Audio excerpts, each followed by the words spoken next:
遇到很多觉得相当不成熟的人，对不对？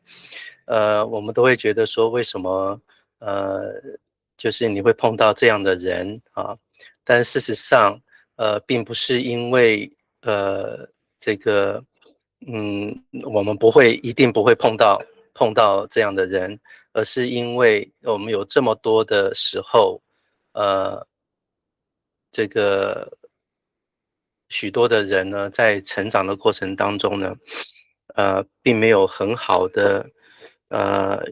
这个机会在很多的事情上面训练好。那所以都跟我们儿时的时候成长的过程当中的遭遇有关系，有时候是父母的影响，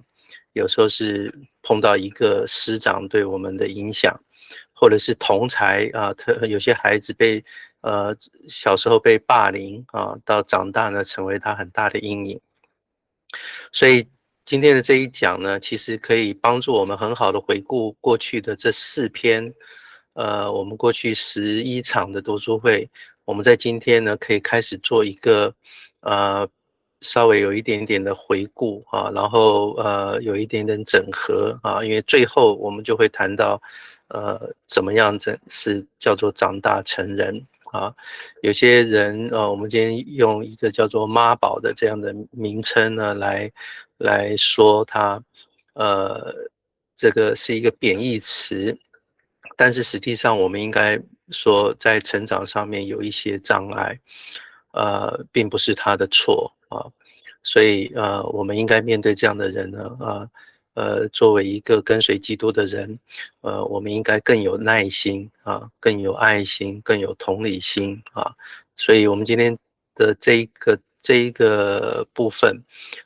我相信会帮助我们更清楚的来认识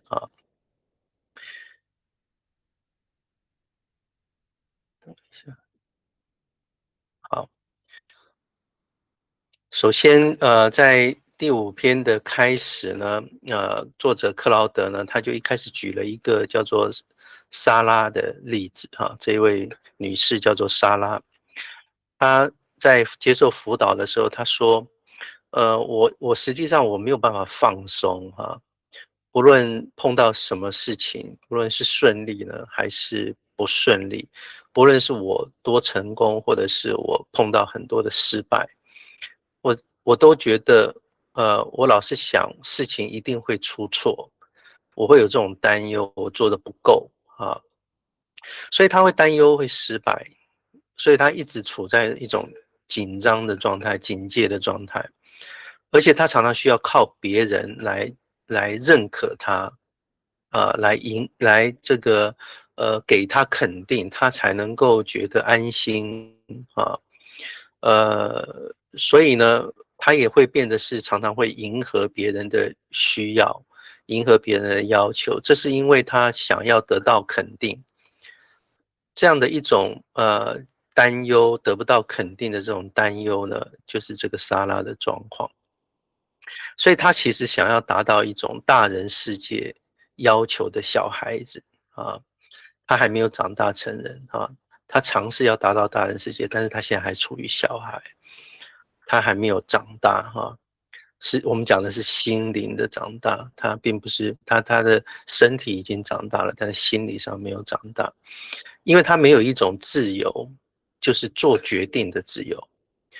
我们有时候会说，这个人怎么没有中心思想？这个人怎么没有一种统合的思想？好像时时刻刻他的自我都在变一下担忧这个，一下担忧那个，一下觉得是不是我哪里做不好？其实这都是这个类似的状况因为他不认为他自己拥有权柄啊，这种拥有权柄，并不是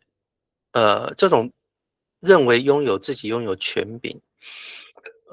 有时候我们会以为那个是一个地位，我要拥有一个地位，我才有权柄。事实上，一个真正觉得自己拥有权柄的人，他是一个有主权的人他会知道我的主权在哪里，我的界限在哪里，他就会拥有权柄感。但是当他的界限是不清楚的时候，他其实某一个程度，他不知道他的主权在哪，因为他常常被越界，或者是他常常为了迎合别人，所以我们周遭的人其实有很多都跟莎拉的一样啊。那问题出在哪里呢？问题出在哪里呢？克劳德就指出他说我们出生的时候是小孩子我们从小的时候我们就会服从父母的权柄，然后师长的权柄，甚至到长大的时候呢，我们自己会变成那一个权柄我们要为自己的生活负责。你想想看是不是这样？我们小时候我们服从父母，服从师长，但是到长大了以后，我们自己变成父母，我们自己变成师长，或者变成某一个主管，或者是在这个一个小团体当中，我们成为一个有权柄的人。所以他说，我们自己会变成那样的那个权柄，我们要为自己负责。所以换言之呢，就是说我们长大成人，这是一个从小到大的一个过程，它不是一下子，它是一个过程。但是这个过程当中，如果我们没有很顺利的完成这种过程的过渡，那我们就会成为一个不成熟的人。所以一个成熟的成人，他就需要有一种认识，他必然会承担权柄。所以克劳德就说，这是天主的肖像一个很重要的一个部分拥有权柄是很重要的天主肖像的一部分。作为一个成人，一定有能力跟权力去下命令他会要求对他的命令顺服，而且他会采取行动，他会做最后的决定所以成人的权柄呢，也有相当的条件。这个条件呢，就是相称于他权柄的一些知识。他要知道我这个权柄的相关的知识，他有相称的知识，能够为他的生命跟事物来负责。同时，他还要有相对的职务或者是地位，能够行使那个权柄。所以，职务跟地位呢，限定了这个权柄的范围。比方讲，一个小孩子一开始他的范围呢，只有在家里因此呢，他从他父母那里学到父母有对他全部的权柄。所以我们会发现，小孩的时候呢，小孩子很好管，很小的时候很好管，等到他开始越来越大的时候，就越来越难管，因为小时候呢，父母对他有全部的权柄那所以呢，作为父母，你就拥有家的地位，你也拥有作为父母的一个职务。那你的范围在哪里呢？你的范围就在这个家你拥有主权，你可以要求孩子顺服你，你可以采取很多的行动，而且你做最后的决定。所以作为父母跟孩子一开始的时候是这样的关系，孩子也活在这个权柄的范围内。但是孩子越来越长大了以后，他开始进入学校，他就开始认识新的权柄。这个权柄呢，就是来自于师长的权柄。所以他开始学习，在学校的范围跟在家里是不一样的在学校呢，老师有权柄，老师有职务，而且孩子会慢慢发现，老师的权柄跟父母的权柄两个呢范围不一样。回到家里要听父母的，在学校才听老师的。所以他开始也要学习，老师的意见跟爸爸妈妈意见不一样的时候，这要怎么办呢？所以从学生团体当中，他还学会了各种学生服务的职务，有班长啦，有股长啦，有不同的职务和地位，所以他开始会面对要学习不同的权柄的时候所以这是一个人在成长过程当中必然会经历的历程。所以我们来看看一个天主的肖像，天主按照自己的肖像造人的时候，我们回到一个伊甸园的那样的一个图像，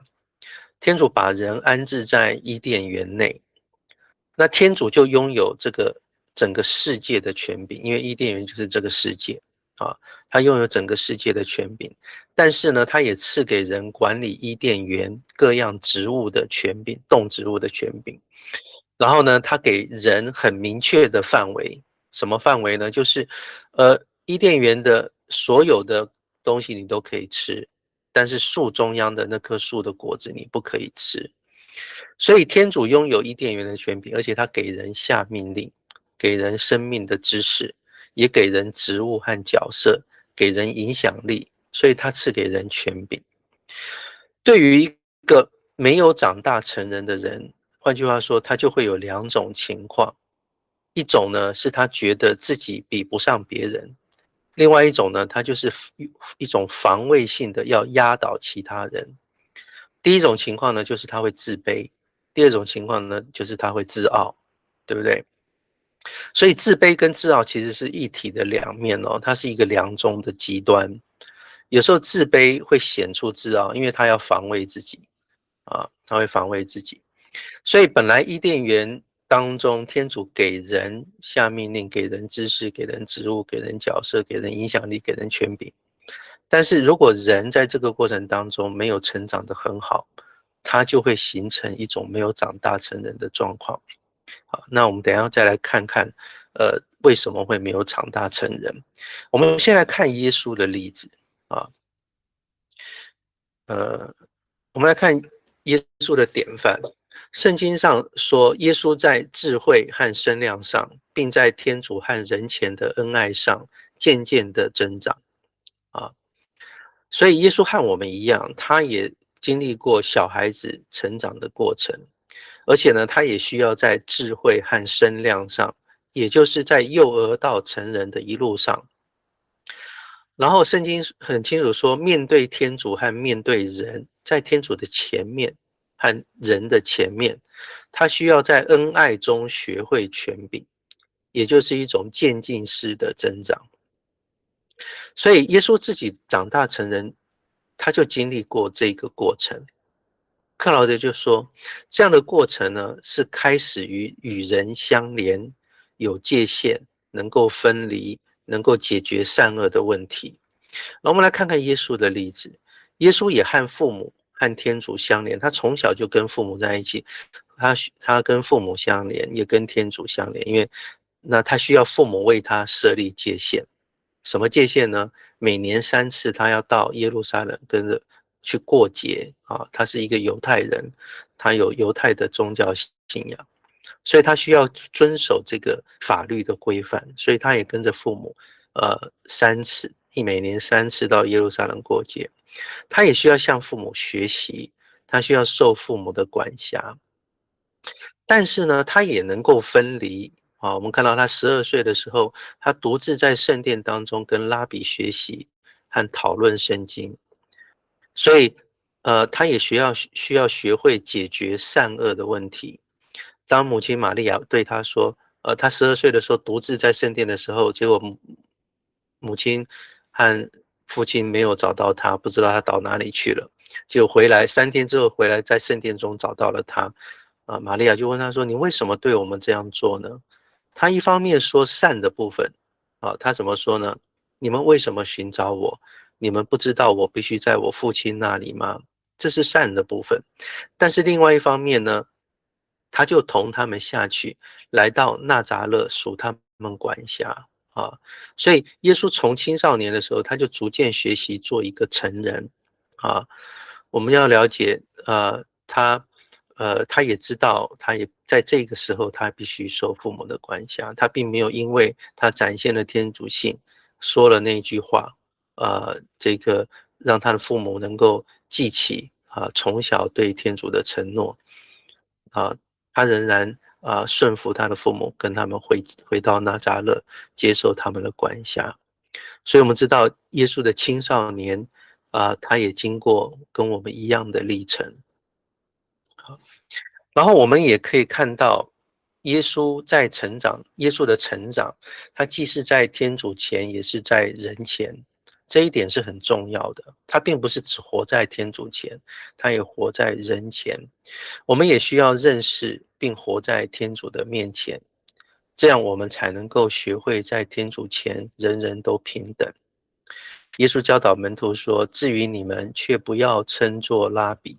因为你们的师父只有一位，你们众人都是兄弟。也不要在地上称人为你们的父，因为你们的父只有一位，就是天上的父。你们也不要被称为导师，因为你们的导师只有一位，就是默西亚基督啊。所以，耶稣从小他就学会法律，他们只有一位天主啊，没有别的神，没有别的神。所以，耶稣也需要学会在天主面前，这个呃有充足的认识，而且认识在天主的面前，人人都是平等的。但是呢，他也要学习一种在人前的规矩，在人前的权柄，也就是要尊重在上的权柄。耶稣在刚刚的那一段话的教导之前呢，他也告诉门徒说，经师和法利赛人坐在梅瑟的讲座上，凡他们对你们所说的，你们要行要守，但不要照他们的行为去做，因为他们只说不做啊。所以耶稣也尊重天主设立的权柄，凡是按照这个权柄呢所要求的真理，都应该要去遵行。但是另一方面，那些拥有权柄之人呢，那些不符合真理的行为，我们却不要学他，也不要照着他们的行为去仿效啊。所以，我们可以看到耶稣从小到大，他的智慧和身量在天主和在人前一起成长。耶稣也告诉门徒要一起在这个天主和人前也要成长。这个就是我们刚刚说的一个长大成人的人呢，他既是在天主前和人前的恩爱当中成长，他就不会需要依赖别人的眼光和称赞啊。如果我们真的能够这样子成长的话，我们其实就不会依赖别人的眼光和称赞。所以，基督徒从小，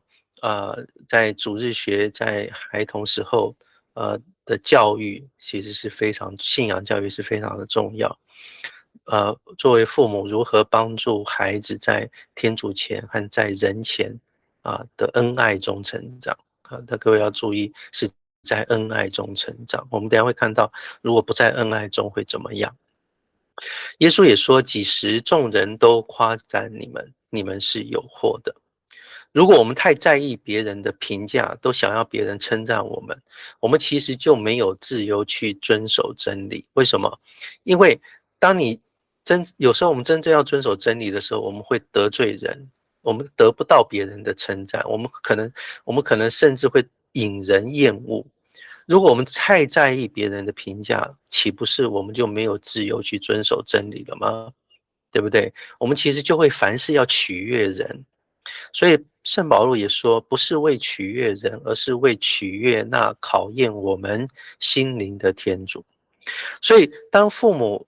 在孩子面前的榜样是如此的时候，孩子也就真的会学习到啊。所以克劳德就指出这个成人是不需要别人的想法，也不需要别人的感觉或者行动的认可。成人必须为自己的想法、感觉还有行为的后果负责。所以他也指出，长大成人是获取管理生命的权柄的一个过程啊，是这样的一个过程。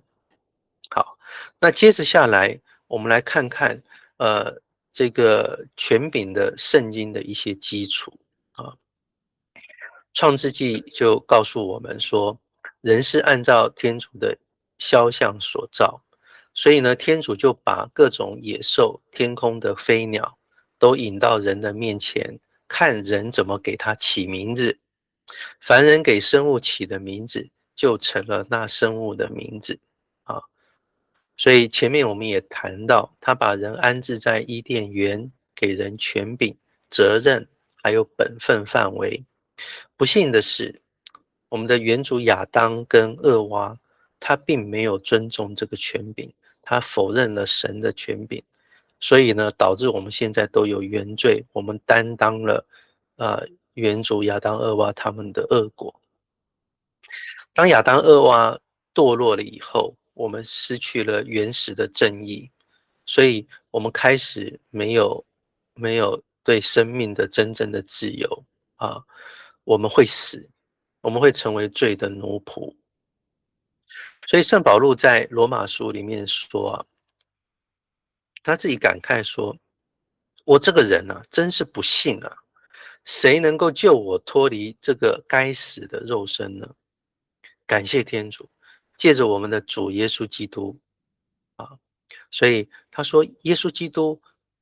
把我救离了这个该死的肉身啊！我本来是这一个肉身罪的奴仆，现在我变成是天主的奴仆。所以我们靠着耶稣基督不再做罪恶的奴仆了，我们获得了一种成为一种获得了自由，做了正义的奴仆的身份。所以耶稣所赐的救恩逆转了罪恶的后果，所以我们现在有了新亚当。原来那个旧的亚当让我们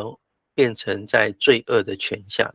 现在我们跟这位新亚当联合起来，我们就不在罪的权下了，而在恩典的权柄下。所以我们又开始活在天主的恩爱中了，从属灵的生命开始学习迈向长大成人。所以作为一个基督徒，我们开始了逆转了我们的生命的不成全，我们获得了一种重生的一种恩典，我们开始可以把过去我们从小没有学会的东西呢，在这个耶稣基督的生命当中重新的这个长成一个天主喜悦的成人。所以克劳德就说，我们要开始学习在耶稣内跟天主同行啊。我们越与他认同，我们就越像他。我们在管理自己生命中的失败也就会越少。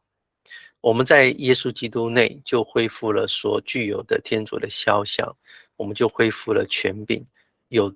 对自由说对，有自由对罪恶说不啊。所以一个属神的家庭，就像耶稣的成长的时候，他也一开始活在父母的管辖之下。这个管辖呢，圣经说是在恩爱下啊。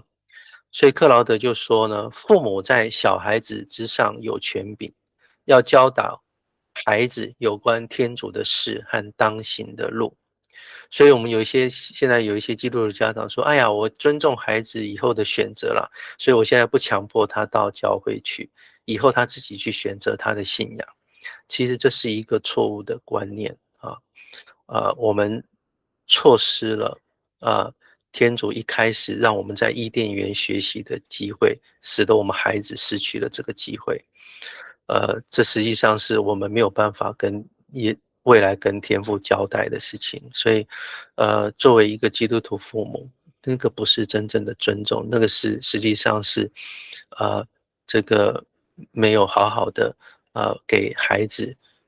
接受天主恩典的机会，在天主的恩爱下成长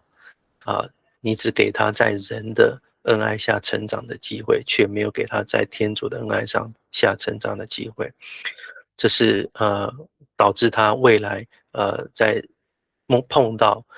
不恩爱的环境的当中呢，他没有办法找到天主给他另外一方面的力量。所以我们既然天主赐予父母在小孩子上有权柄，所以在孩子还小的时候，我们就应该善用这个天主给我们的权柄。我们如果没有善用，我们就不是一个恰当的父母。我们应该教导孩子有关天主的事，还有当行的路在申命记6章6到7节里面就说，我今天吩咐你的这些话，你应该牢记在心，并将这些话灌输给你的子女，不论你住在家里，或在路上行走，或卧或立，常应该讲论这些话啊。所以你看，从小给给孩子，父母给孩子讲论天主的事是多么的重要。父母在孩子的面前，他是天主的代表，结果你却不把孩子带到天主的面前，实际上是这个没有完成天主给父母的责任啊。所以以后孩子当父母在孩子的面前成为天主的代表以后呢，以后的孩子才能够归向天主。孩子从顺服父母学会顺服天主，因为父母是顺服天主的。所以孩子从父母学到恩爱，也就会从天主那里学到他的慈爱。所以当孩子呢，在天主的事上渐渐被喂养，他们就会经由顺服来认同天主的法则啊。所以我们常常的给孩子教导天主的事，他越来越被喂养，他就会经由顺服学会天主的法则。所以，我们今天很多呃基督徒父母，实际上自己都不了解天主的法则。天主的法则永远是呃看着耶稣啊，我们该怎么做，该怎么想啊，看耶稣啊。所以耶稣怎么教导我们的啊？而且是一种全面的教导啊，不是抓着一句话就说啊，耶稣是这样说，但是他有另外一边的话呢，我们却不听啊。就连耶稣也需要学顺服啊，在希伯来书5章7到9节说，当他还在血肉之身的时候，以大声哀嚎和眼泪，向那能救他脱离死亡的天主献上了祈祷和恳求，就因他的前进而获得了福允。他虽然是天主子，却有所受的苦难学习了服从，且在达到完成以后，为一切服从他的人成了永远救恩的根源啊。所以希伯来书也这样子默想耶稣的一生。他说，当他还是血肉之身的时候，他借着祈祷和恳求啊，来这个以虔诚来获得天父的福允。他即使是天主子，他都需要从苦难学习服从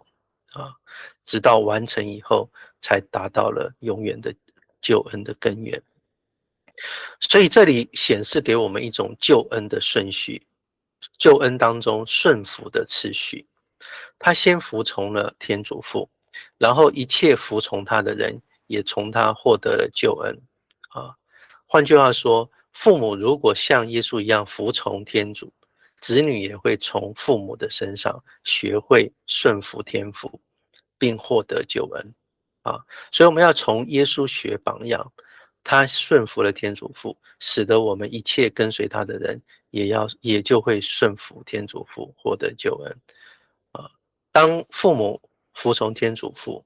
子女也会从父母的身上学会服从天主父，获得救恩。好，那我们接下来看耶稣行使，也显示他的权柄啊。他从天主父那里获得了权柄。当他受洗的那一天，啊，圣神有如鸽子的图像降在他的身上，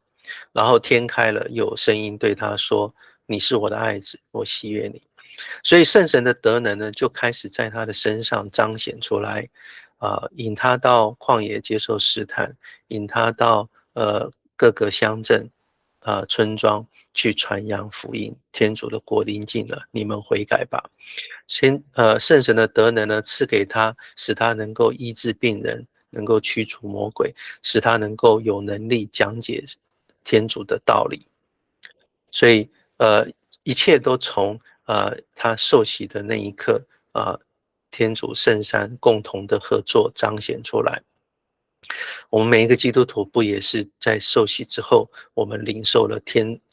从天而来属神的能力吗？我们不是也像耶稣一样获得了属神的权柄吗？我们来看看耶稣获得了什么权柄。第一个，他有能力，他获得了能力的权柄，他能够行奇迹，彰显他的能力。今天我们每一个基督徒要记得一件事情啊，当耶稣派遣12个门徒出去的时候，他赐给这12个门徒在魔鬼之上的权柄。他赐给他们在魔鬼之上的权柄，同样也把这个权柄赐给了我们今天所有的门徒。我们所有基督徒，我们领洗之后，我们就获得了这样的一种权柄，只是我们有时候根本不知道我拥有这样的权柄。所以我们借着祈祷，奇迹就能够彰显。很多时候你会发现，当你的祈祷带着信德的时候，那个奇迹就突然的显现了啊，并不是并不是你一种好像骄傲的你点石成金的那种奇迹，而是你为一个你所爱的人恳切的祈祷，你会发现这个爱真实的转变了那一个人啊。如果你记得的话，这个犹太人跟耶稣说：“你显个奇迹给我们看吧，我们就相信你。”结果耶稣说什么？耶稣说：这个弯曲悖谬的时代，没有别的除了约拿的奇迹，没有别的奇迹给你们。”什么是约纳的奇迹呢？约纳的奇迹就是一个一个灵魂像这个尼尼微城那样子悔改的奇迹。所以当我们愿意为每一个我们所爱的人他的灵魂祈祷的时候，愿他能够得救的时候，我们借着信德，这个奇迹就会借着能力彰显出来。耶稣就有这样的能力，他也把这个能力赐给了门徒。他还有什么能力？他还有专精的知识。耶稣，马窦福音7章28到29节，当耶稣在山上讲完了一切教训以后呢，他说，群众都惊奇他的教训，因为他教训他们，正像是有权威的人，不像他们的经师。所以耶稣认识天主的道理，而且呢，他还有一种解释天主道理的技巧和知识，使听众从他的解释的当中感受到他的权威。同样，父母不只要学这个天主的道理，还要学习如何解释的技巧，还有知识。所以父母不要以为我们每一个礼拜就是听神父讲道理，自己要去学神父讲的这一篇道理，我自己怎么样来跟孩子解释。我们要常常的去训练这样的技巧，还有知识，常常在属灵的知识上面充实，所以孩子就能够感受到父母在属灵上的权柄。如果孩子问很多生命的问题，结果父母一问三不知，这个时候孩子会从父母的身上看不到属灵的权柄，看不到属灵上面专精的知识，他就会不信任在这方面父母的教导。他会说，等到稍微长大一点的时候，他说：“哎，问你没有用，我就问别人啊。”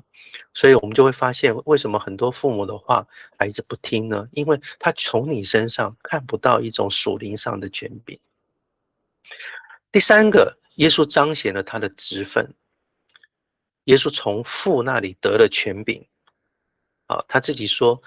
就如父是生命之源，照样他也使子成为生命之源，并且赐给他行审判的权柄，因为他是人子。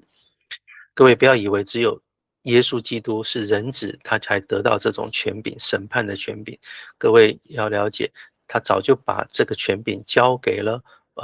伯多禄，交给了门徒，交给了教会。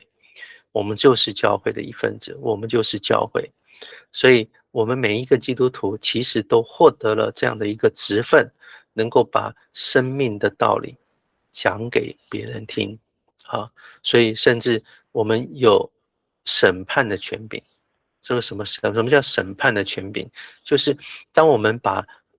生命的道理讲解清楚了以后，人们就需要从我们所讲述的下一个决定，我要听还是不听。当他选择听的时候，某一个程度就好像你得了这个人，你好像捕到了一条人，而不是鱼啊。但是当他们不听的时候呢，其实是他们自己拒绝了，他们自己离开了，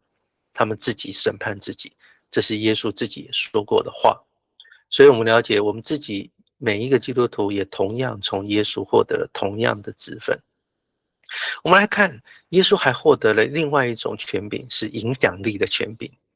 耶稣行奇迹，名声传遍了整个加利肋亚。当人学会了操练属灵恩赐的时候，我们也会像耶稣一样，圣神会把我们的影响力越来越扩大。今天我们在世界上面的时候，世界的世俗的声音都告诉我们说：哎呀，你要有钱了，你才有影响力；你要有这个地位了，你才会有影响力；你要学这个，你要学那个，你才有影响力。但是在属灵的法则里头，我们刚刚讲说，我们要学习天主的法则。在天主的法则当中，影响力不是来自于我们个人的努力，影响力来自于我们忠于天主之后，圣神会把我们的影响力扩大。我们越忠于天主，圣神就越把我们的影响力扩大。各位，你要知道，在我们英文里面，这个魅力这个字 ，charisma 这个字，实际上就是圣神所赐的神恩。所以，一个人有魅力是来自于圣神。我们今天搞错了，我们以为要穿的有端庄典雅，我们要穿的高尚，我们要穿这个，我们要拥有这个名车啊，我们要有才这个品牌的价值来包装自己，来展现自己的魅力。实际上，那些魅力都是空的，都是假的。真正有魅力的人，他的一言一行展现出来的魅力，不是靠他的外在的包装啊。第五个影响力是顺服啊，第五个权柄是顺服。大家会想说啊，顺服怎么会是权柄呢？啊，耶稣说：“你们称我为师父、主子，说的正对。我原来是，如果我做主子的，为师父的，给你们洗脚，你们也该彼此洗脚。我给你们立了榜样，叫你们也照我给你们所做的去做。所以，耶稣拥有权柄，却自己去服侍人，也要求门徒服侍。如果各位还记得的话，很多年前出过一本书，叫做《仆人式的领导》啊。它区别两种，一种叫做这个威权啊，另外一种叫做权威啊。威权实际上是靠你的命令去要求的，权威不是，权威是你展现出来一种仆人服侍的一种力量。如果你真的去实践一种仆人式领导的时候，不论你今天在公司，你是一个中阶主管，还是一个低阶的主管，或是一个普通的职员，你都可以具有一种仆人式的领导。什么叫仆人式的领导？当你服侍的越多啊，第一个，你的长上一定越依赖你啊，而且呢，你有一种向上管理的能力。什么能力呢？你能够时时看见你能够辨认出什么是你的掌上不足的部分，所以呢，你能够拥有一种领导力，其实是向上领导他，能够改变他的决策，因为你补足了他的部分。另外一个是能够看出掌上跟后来这个命令落实之间的差距，所以一种仆人式的领导，他会去补足这个差距，所以他就显得在整个组织里面非常有 power 啊。所以不要以为顺服不是一种权柄哦，某一种程度顺服一种隐含的力量啊，一种影响力。所以耶稣自己给门徒洗脚，也要叫他们彼此洗脚。我们越服侍一个越服侍的人，他所获得的权柄也越大，在属灵上头啊。所以我们从这个耶稣的身上看见他成长的过程当中，是这样子的一种方式。我们就来看啊，我们现在的人从成长的角度来看，我们实际上是一个什么样的过程？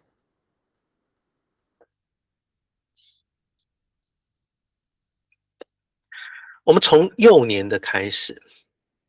我们内化的是一种爱，我们学到照顾我们的人是爱我们的。各位想想看，当你在幼儿的时候，每一个照顾他的人，他会感受到那个是他爱他的人。所以孩子呢，即使他是一个婴儿，他马上可以感受到抱他的那个人是不是爱他的人。妈妈的抱他的方式，他一定感受得到跟别人不一样。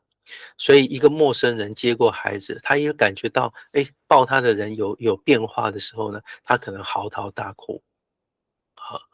所以一直等到妈妈接手过来的时候，他感到安全感，因为他那是熟悉的一种感触。所以孩子从很小的时候，他的触觉是非常非常的灵敏非常的敏感啊。所以一直在慢慢长大以后呢，我们会对学校照顾我们的师长，职场上照顾我们的同事，还有长上，我们会视他们爱我们的。所以各位你会发现，你会特别怀念那些在成长过程中照顾过你的师长，在职场当中照顾过你的同事或是长上，而且你会视他们是爱你的，就是这个道理。所以我们是从爱中来跟照顾者相连的从婴儿时期其实就是这样。所以呢，任何人对我们不好，我们马上可以知道，我要跟他保持距离啊。但是任何人照顾我们，我们马上就会有一种情感上面爱中的相连啊。如果在这个时候，父母给我们界限，我们经过一种冲突，会学到界限是好的。什么意思？开始的时候，父母呢可能会给孩子一些界限，不可以这样做啊。这件事情你不可以去碰那个电线，你不可以去碰刀子等等的，这些是界限。刚开始的时候，孩子会到处摸的，你不让他摸的时候，他会生气但是经过这种跟妈妈的冲突，慢慢学会到界限是好的。然后我们会学会到越来越多的专精的知识，父母也会越来越授权给我们学会自律、承担责任这是到了幼儿期。到了4到6岁呢，这个孩子呢开始学习一种性别上的认同。男孩会从父亲知道自己是男人，女孩会学会像母亲那样喜爱装扮，知道自己是女人。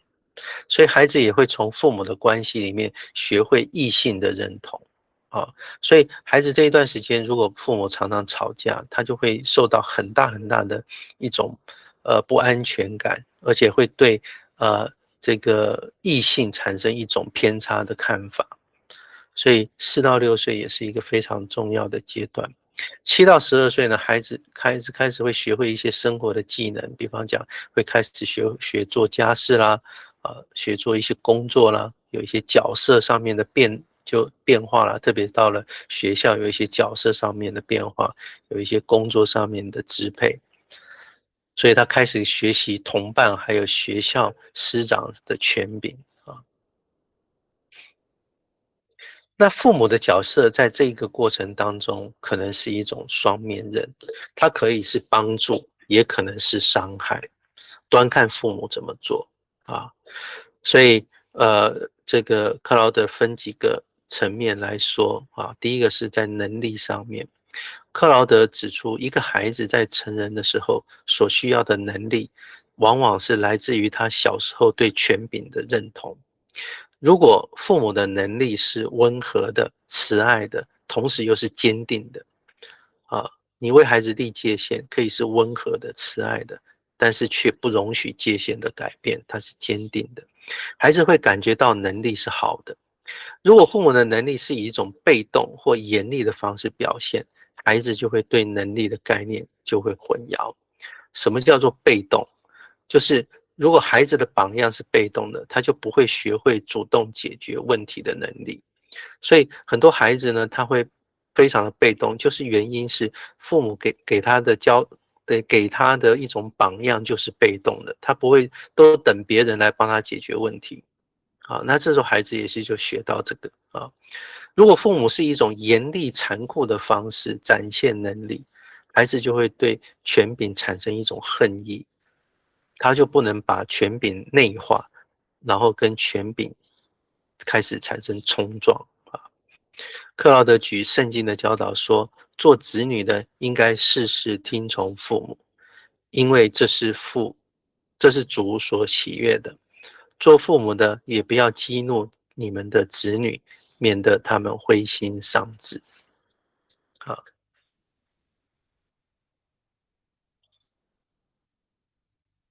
所以第二个就是我们要培养专精的知识，在成长的过程当中，父母应该支持孩子去学越来越多的专精知识。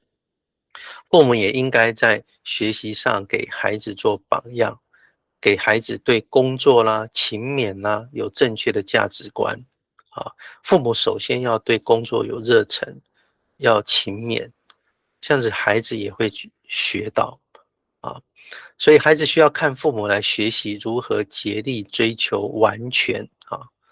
不是完美啊，完全成全，发展自我的形象，以及遵从一个对象，不是遵从自己，而是遵从一个对象。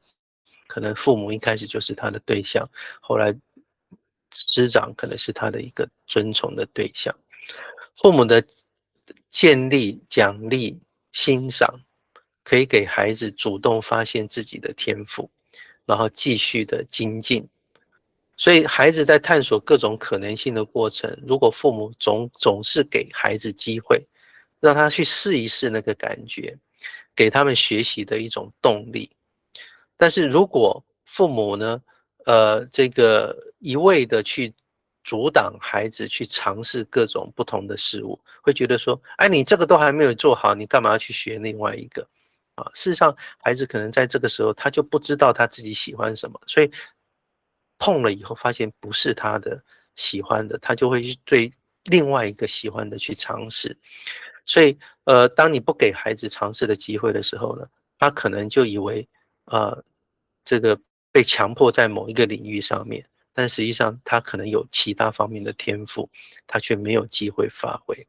所以，我们今天很多长大成人以后呢，就会很遗憾自己以前特别喜欢什么东西，但是却没有机会去学习。好，所以父母需要为孩子的努力给予喝彩啊，准备，而且要帮他们准备下一步所需的资源啊。那书里面就提到说，如果孩子喜欢打棒球啊，那父母呢，除了鼓励他之外呢，可以为他准备下一阶段所需要的资源，比方讲一开始买一个比较普通的棒球棒，等到他都学得越来越好的时候，在这个工具上面就给他预备更好的资源。实际上学乐器就是这个样子，对不对？一开始是一个普通的乐器，等到他真的学得越来越好，他需要在乐器上面精进的时候，就会发现需要花更多的钱。第三个跟第四个角色就是纠正啊，呃，在理想跟现实之间，父母的慈爱和接纳是很必要的。所以，否则的话，孩子会害怕现实，也会逃避现实。如果孩子做错了啊，却没有用慈爱跟接纳，他就会害怕，而是用严厉的否定，他就害怕尝试。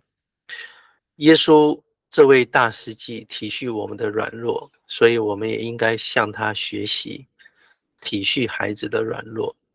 父母在孩子学习新的技能的时候，要用同理、了解跟耐心的对待，孩子就会乐于尝试新事物啊。所以为什么有些人他害怕改变啊？某一个程度虽然好像每一个人都害怕改变，但是我们也看到很多人喜欢新鲜事物，根本不怕改变啊。所以并不是每个人都是如此。事实上，你会发现孩子总是喜欢探索新事物。另外一个就是职分啊，认识职分的位置啊、范围跟权柄。在伊甸园当中，亚当和厄娃获得管理的职分，认识那个职分的能力、位置和范围，还有对那个职分拥有的权柄，所以他们学会天主的权柄。所以在孩子的成长过程当中，他也需要认识父母的职分，认识父母的权柄还有力量，而且要学习尊重这个权柄。但是克劳德指出，健康的权柄呢，是给予温暖和慈爱，所以孩子要学会以爱为基础的敬畏啊，这种以爱为基础的敬畏是相当重要的。这使得孩子长大以后，无论从事什么职业和角色，他都能够用同样的以爱为基础的敬畏去认识他的职务，服从权柄和行使权柄。所以为什么你有时候你会发现有一些主管呢，特别会带领人，特别温暖慈爱，而且会凝聚整个团队向前走，那就是因为他成长的过程当中，他学会了这一件事情。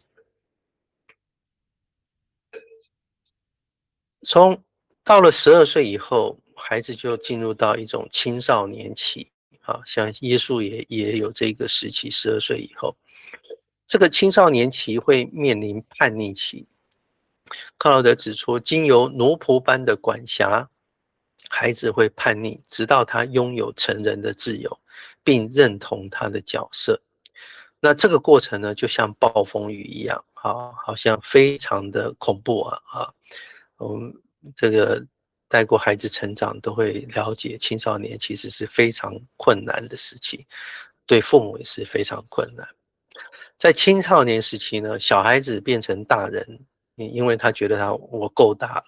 他试着有能力要掌控自己的生命，但是呢，他的力量呢根本还没有达到啊，所以呢，他就像脚踏两条船，他想推翻权柄，变成自己的主人，但是另外一方面呢，他又没有办法自己独立生活，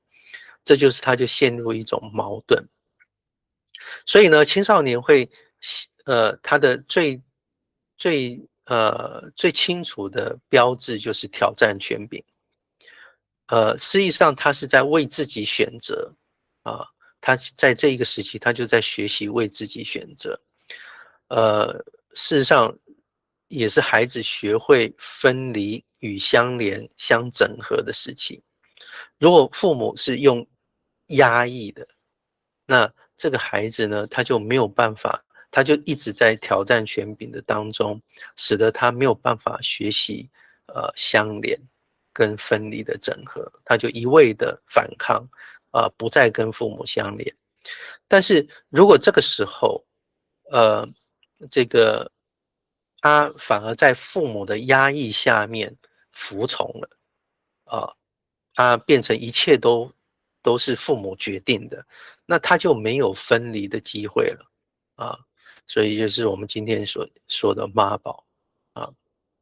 所以父母需要认清一件事情，父母的控制开始渐渐的减少，取代的是父母的影响，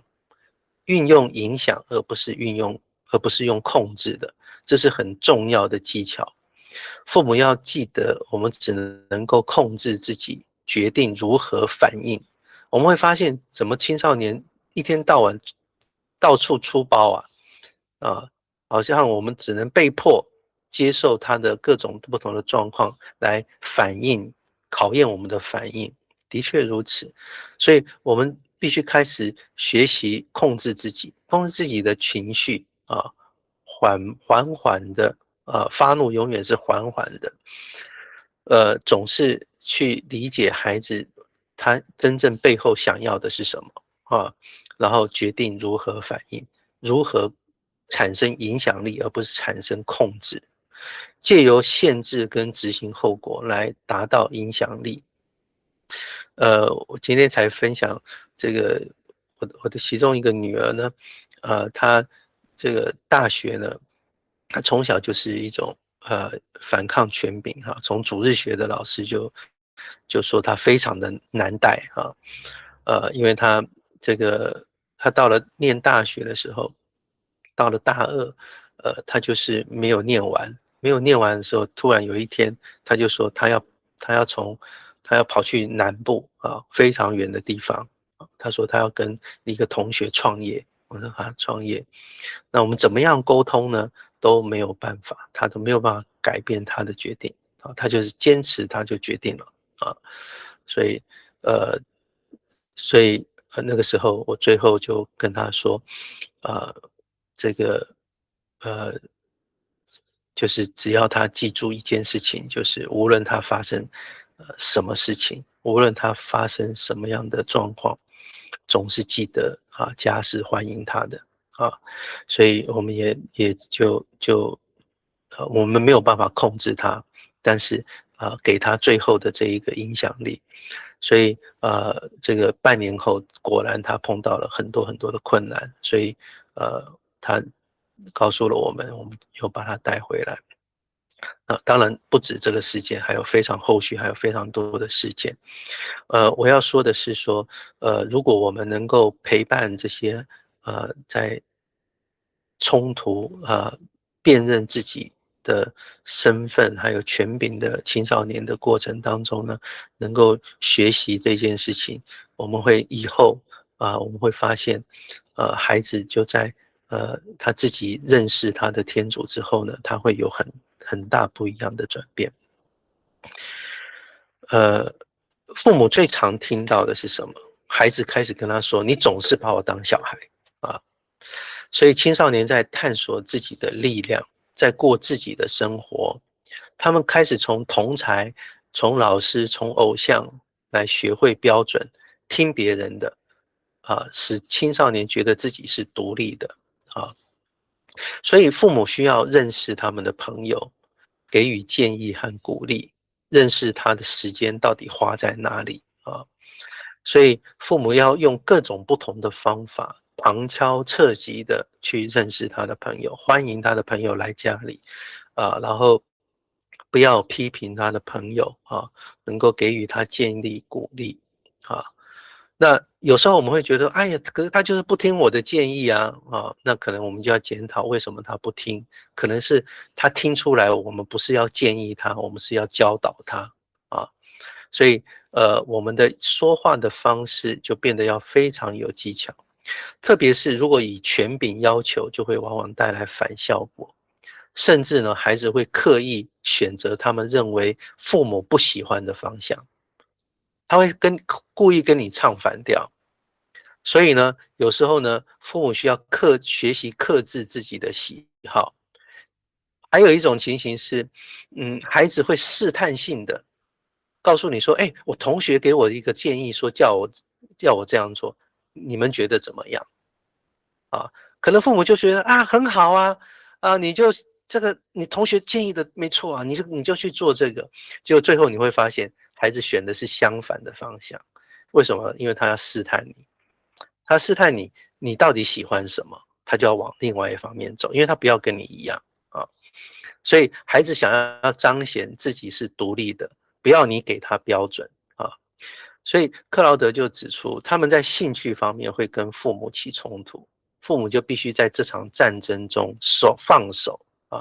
不然会以惨败收场所以当孩子做选择的时候，他们的选择是需要被尊重的需要被尊重的。所以有时候我曾经就做了一种尝试，就是当孩子跟我说他这个想要什么，然后这个同学给他一个建议问我的意思那我有时候呢，明明知道同学的建议是好的，我会说，哎，你也可以往另外一方面去想一想我就不给他我心目中喜欢的那一个。就是给他相反的那一面，说你可以往这个方面去想一想，说不定你也喜欢那一个啊。这样子呢，他有时候你会发现，哎，他就开始选真正你心里想要的那一个。所以父母开始需要学习怎么样帮助孩子，在这个时候能够把分离跟相连做一种比较好的整合啊。而且克劳德也开始指出啊这就是刚刚讲，克劳德也开始指出要给孩子花钱的自由啊，父母只需要问自己，我要如何做会帮助他离家适应的更好的方式啊。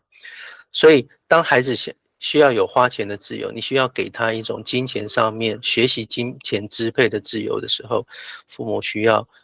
去思考，怎么样能够帮助他未来离家了以后呢，能够适应得更好，如此会减少跟孩子的冲突啊。特别是当孩子长大了以后，特别是到了他有能力办信用卡的时候，我不知道你们会不会碰到问题，就像我其中一个女儿就会碰到啊，就是呃这个用钱过度就去用信用卡来支付，最后就是债务越滚越大啊滚到最后呢，他完全没有办法处理的时候，跟父母摊牌那呃，如如果你一开始听到这个事情，你就大发雷霆的话，事实上孩子就学到了以后这种事情不要跟你讲因为没有用他不想要你帮忙。但是事实上，这个是一个很好的机会，可以帮助孩子学习到怎么样认识金钱。所以在那一次的时候呢，发生的时候，我就第一个先要帮助他认清楚他到底欠了多少钱。是让孩子会陷入到这种不断的借钱来还利息的情况，就是因为他搞不清楚他欠了多少钱。所以需要帮助他。当你用和缓的，当他发现说你并没有生气，你只是要帮助他解决问题的时候，他就会愿意把所有的账单摊给你看。所以第一步就是取得孩子的信任，让他自己去发现他真正欠了多少的钱然后帮助他知道，帮助他算出来自己去打工赚的钱跟现在要付的钱之间的差距，然后帮助他知道说他每付出去的钱多少是在利息上面，多少是还掉本金上面，然后帮助他自己学会如何计算，然后帮助他能够比如说你告诉他说，哎，先给他一笔钱，怎么样先还掉某一个利息最重的一笔贷款这样子他就能够慢慢的学会如何知道计算自己的开支跟收入。所以从此以后当然所有账单摊给你看的时候，他就会愿意把他所有的卡片剪掉啊。所以这也是我个人的一种经验，给大家分享。所以我们要把每一次的问题当作是一个机会帮助孩子学习的机会所以对信仰的教导其实也是如此父母需要开始接受孩子对信仰提出质疑你要帮助他从质疑当中学会找出理由每一个怀疑，每一个质疑，其实都是一种恩宠因为他开始在辨别什么是他理解的，什么是被教导的如果信仰不成为他们自己的，他们以后就会把它丢掉，或者是他们会把他们背下来的当作是一种法利赛式的基督徒用这样去要求别人。所以这个时候也要鼓励他们参加团体，和其他的青年人接触然后就会得到其他的答案所以呢需要给孩子自由去想、去选择、去疑惑，然后帮助他们自己找到理由。这是一个人历练的一个过程脱胎换骨成为成人一个非常重要的一个阶段。很不幸的是，很多父母没有给孩子这样的一种机会最后，克劳德在谈青少年的一种属灵意涵青少年为什么这一段时间是特别的重要？他指出，青少年需要推开父母，推开父母扮演天主一般的权威角色。好，还记得很小的时候，父母就代表天主吗？所以到了青少年，他想要推开，他必须要经历一个历程，推开父母这个中介的角色，这样父母一离开这个中介角色，天主才能开始成为他们的父母啊。所以我们要了解这个青少年的时期的这个叛逆期的属灵意义。当你辨认出这个属灵意义的时候，你才会放手，才能够帮助青少年成功度过这个阶段。所以你就知道说如何慢慢的退场，让天主接手。所以每一天为青少年祈祷就变得非常的重要，因为你在祈祷的时候，你也会得到一种智慧。所以青少年要被天主直接牧养，这是最重要的目标。克劳德用保禄的话指出，保禄将父母比作法律，小孩比作奴仆。他说，继承人几时还是儿童的时候，虽然他是一切家业的主人，却跟奴隶没有分别，仍属于监护人还有代理人的权下。一直等到真正的父亲预定的期限。同样，当我们以前还做孩童的时候，我们是属于今世的这种蒙学权下啊。这种蒙学意思就是他用这个类比来父母的权下。所以我们要长大成人呢，必须先从父母的权下出来，来获得自由，才能够将我们带入到天主之爱的关系，还有天主之爱的顺服。如果没有成功的脱离父母的权下，我们就会像法利赛人一样，受到耶稣的质问：你们为什么遵照古人的遗传而废了天主的诫命呢？因为他没有被天主直接的牧养。耶稣教导我们要成为成人，就必须取悦天主，而不是取悦人啊。所以我们要让青少年开始学习将对父母的忠信转移到对天主的忠信啊。所以当人从法律规定的束缚当中走出来以后啊，他们才会真正学会用爱的原则，开始明白爱的奥秘啊，并用爱来跟天主相连啊。他们就能够用爱跟智慧的方式，也就是我们前面所讲的，耶稣在爱跟智慧当中成长，将天主的真理运用在生活的当中，而不是一种一成不变的公式。所以，耶稣在天主前和人前都运用恩爱的原则，所以我们需要让孩子学习在爱中的光，在爱的光中推理。也就是爱是一切推理的原则，一切用爱出发，帮助他能够学会在爱中推理。什么事情碰到困难的时候，可能是模糊不清的，不知道解决的方式是什么，但是一切以爱为依归，他就会开始学会，怎么样才是满足爱，他会在爱中推理。所以克劳德指出啊，当人开始像成人一样推理的时候，而不是像小孩用非黑即白的方式接受一种模糊不清、以爱和信德为依归，而不是绝对的答案啊，他才会成为一个成熟的人。当我们成为属灵的青少年时，我们会更依靠天主，因为在云雾中，我们需要天赋的方向。我们会寻找跟天父的关系，而不是一些规条。在痛苦当中，我们才能够用爱试着跟天主同行。所以我们要知道，一个人成为成熟的人，他必经的这个青少年的这一段路，是不是过得好，是不是成功的，能够从天主的面前和人的面前学习到爱和智慧，能够知道如何在爱的光中推理。父母是相当的重要啊。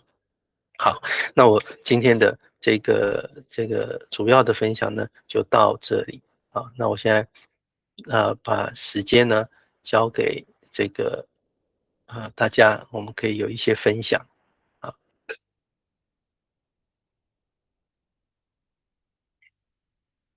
好，有没有人？哎，K 是不是要讲话？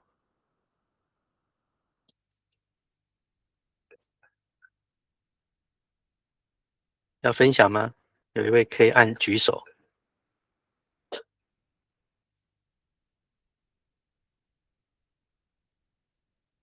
或是任何的朋友想分享都可以哦。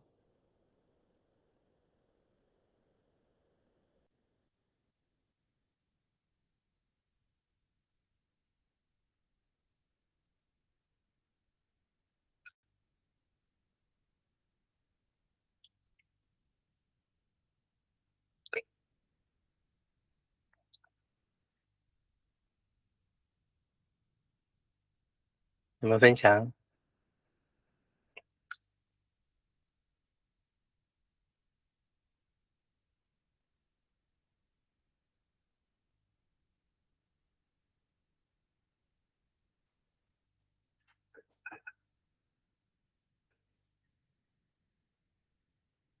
有没有声音？有没有？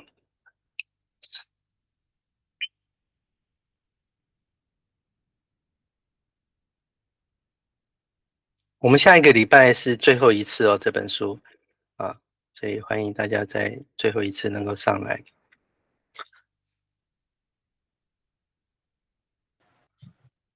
我觉得应该是脱离了青少年太久了，我觉得可能无药可救了。本来想设啊，还有些什么机会的，还有机会。机会吗？因为你已经是基督徒了，就有机会了。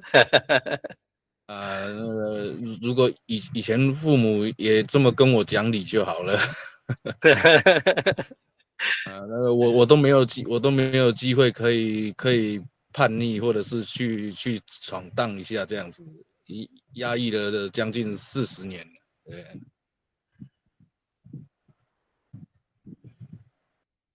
嗯。不过我们刚刚讲说，当我们信了基督以后，我们就开始脱离了一种这个旧的模式的一种权下啊，我们开始进入到一种恩典的权下，所以我相信你会感受到，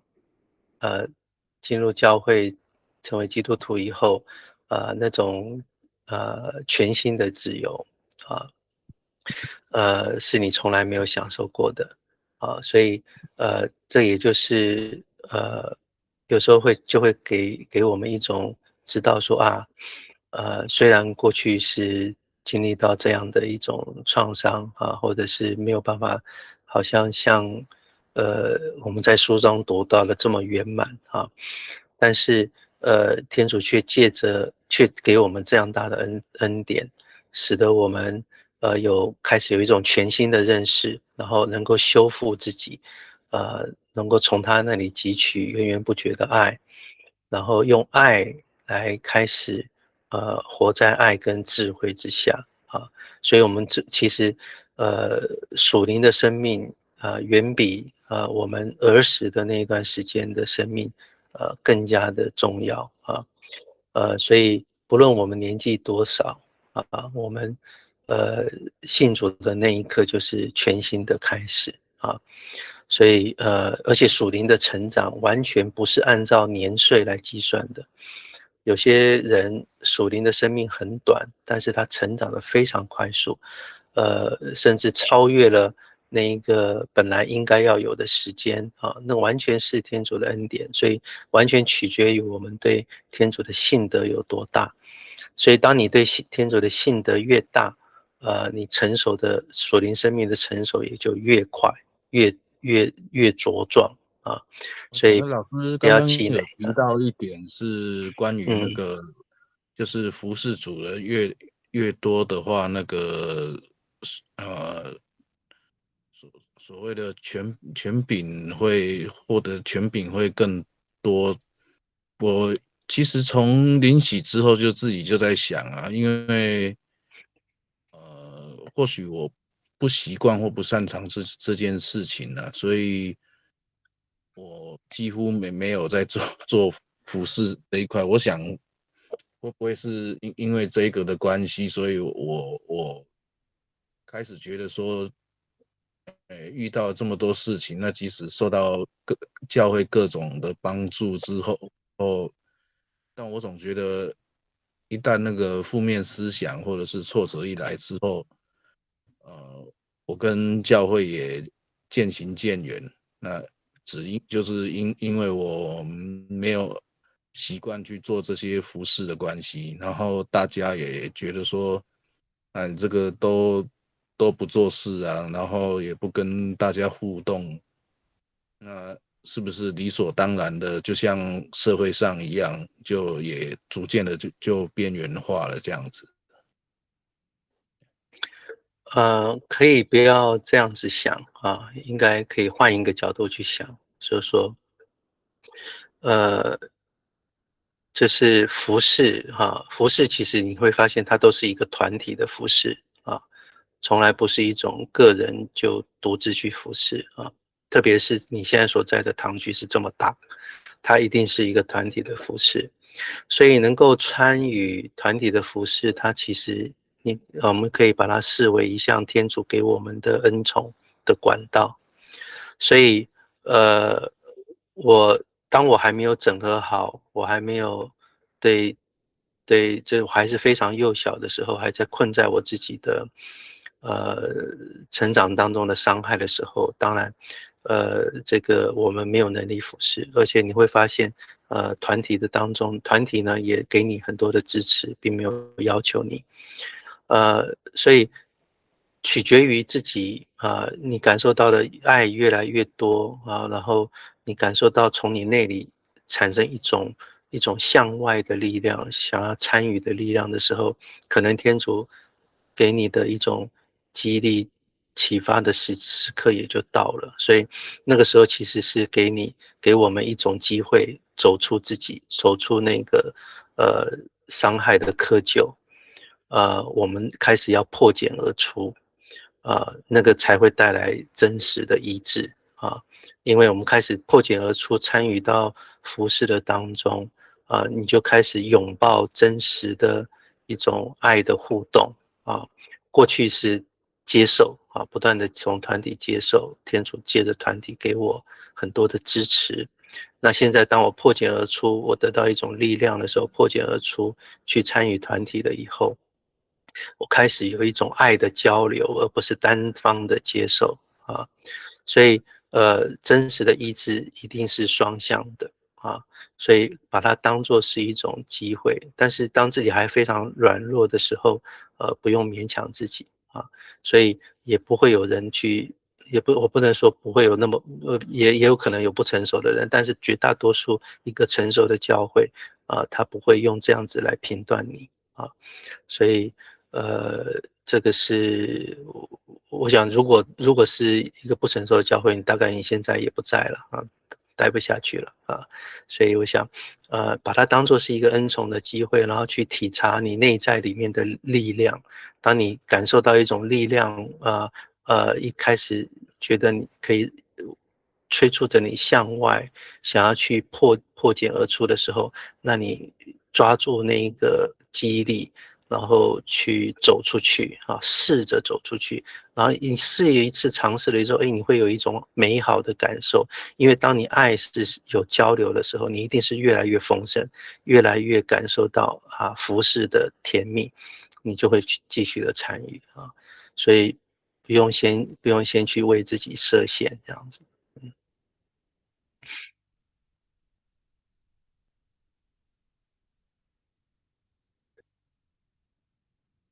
好，其他还没有想要分享的，大家都很安静。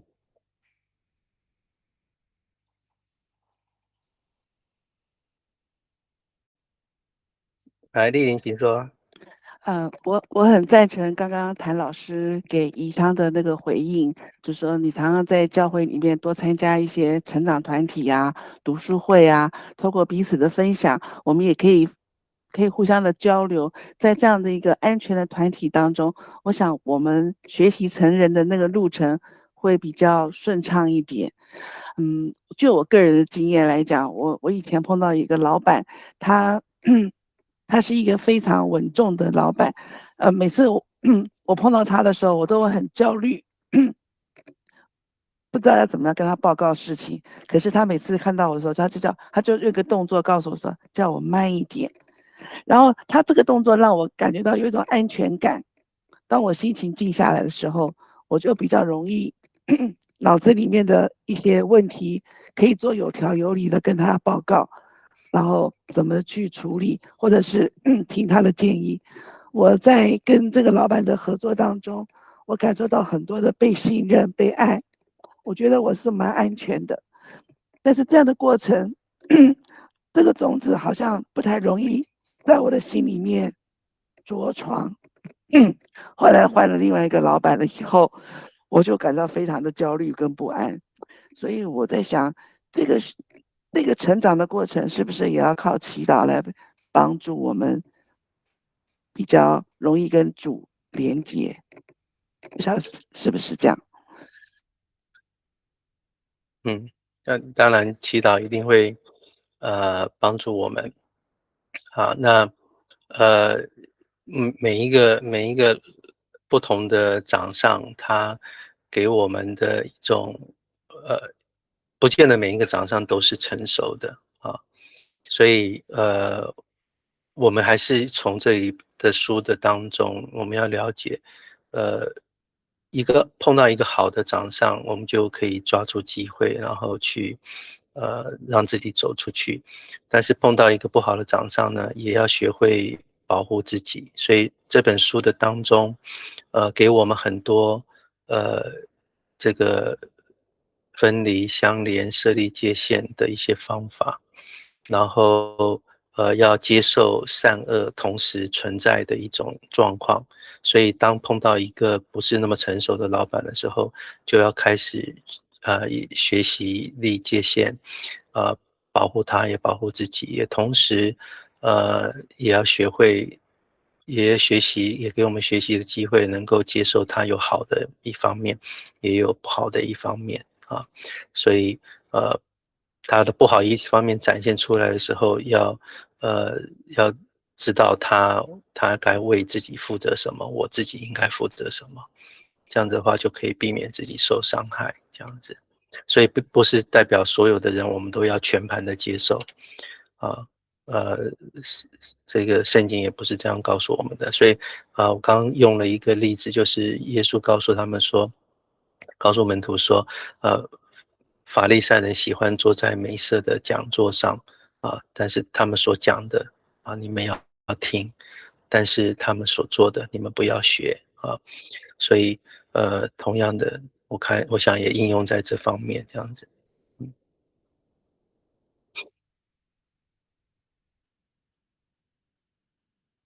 好，如果大家没有要分享，我们今天就到这哦。好，那我就把时间交给丽玲。好的，谢谢谭老师。今天晚上为我们讲解了怎么学习长大成人这一条路不是那么的容易。可是因为我们透过团体的陪伴，还有参与了读书会，让我们可以在往成长的路上能够走得比较顺利一点。好，那现在呢，我们安静一下，我们来做会后祷。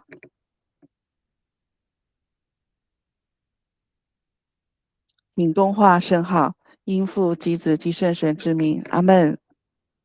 慈爱的天父，我们感谢你召叫我们来参加谭老师所举办的线上读书会。你借着这本书提醒我们，我们的生命的目标不是取悦别人，而是取悦于你。求你医治我们在渴望人心被肯定的那个软弱，赐给我们勇气，让我们在真理中可以坚定，在爱中能够自由。愿我们的言语跟行动能够常常合你的心意，成为你喜悦的子女。以上是奉天主的名祈求，阿门。因父及子现在这边 ，OK， 感谢天主，感谢谭老师，还有线上，感谢丽玲不客气。好，谢谢大家，好，大家晚安。好，晚安，谢谢，晚安，晚安，晚安。平安。平安。谢谢，晚安，谢谢大家晚安。谢谢老师。